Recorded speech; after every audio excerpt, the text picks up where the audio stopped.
Okay, hello again everyone and welcome back to the USMLE channel. This is Ahmed Radwan and this is the first video in a series that I'm going to be answering questions that are very common, kind of like a frequently asked questions, and I hope that it would help someone who is on his way to that USMLE journey. Okay, so the first question that I got, and I got a lot, and I asked that question when I was starting my study, is should I do step 1 first or step 2 first? And the step 2, CK or CS? The obvious answer is, of course, step 1 first. It's called step 1 after all. So that would be the ideal choice here. If you can do it, and if you don't really mind anything, and don't have any special situations like the ones I'm going to mention later on, then step 1 is the obvious choice.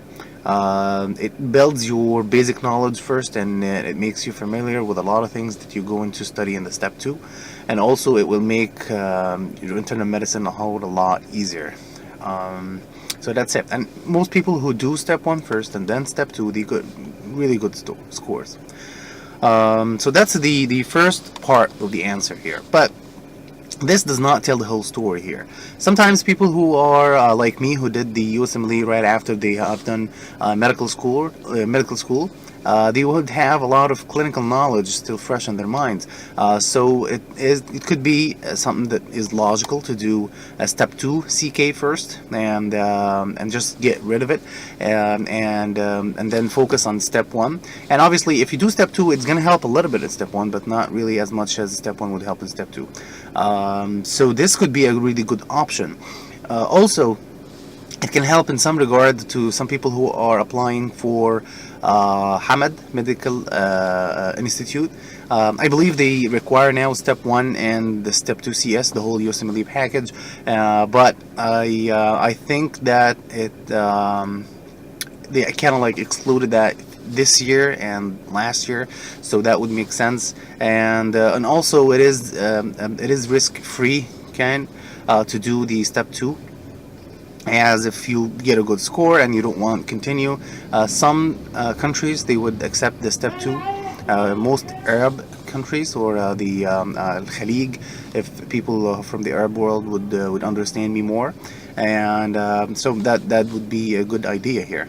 And so that's it. And if you are doing the step 2 CS first, I believe this could be a good idea if you have kind of like electives, or if you're still a fresh graduate who is in first year postgraduate. Like here in Egypt, we have MTS, or something, the kind of like an internship kind of year. You are still considered a student. You're not like a full graduate who has his license and everything. So you can be considered as a student, and you can go abroad at that time as a student and have electives and so on. So it would make sense that you can do the CS at that time when you are abroad. It just minimizes the cost and everything, from the plane ticket, the place you're going to stay in, and so on. And yeah, but that's a whole different story. We're going to talk about the CS in full details in following videos here. So yeah, so the bottom line here: do step 1 if you can first, and then the step 2 CK, and then the CS later on if you are in the US.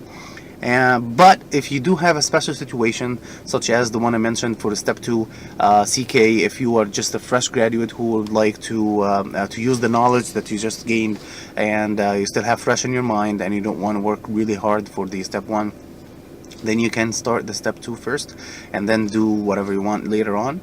And if you are in the US already and you haven't done any steps, and you can do the step 2 CS, either financially or you have studied for it, then please do it. It's just a step that you can get rid of, and yeah. So that's been it. I hope I answered your questions, and if you do have any extra questions or any more questions, please leave a comment below.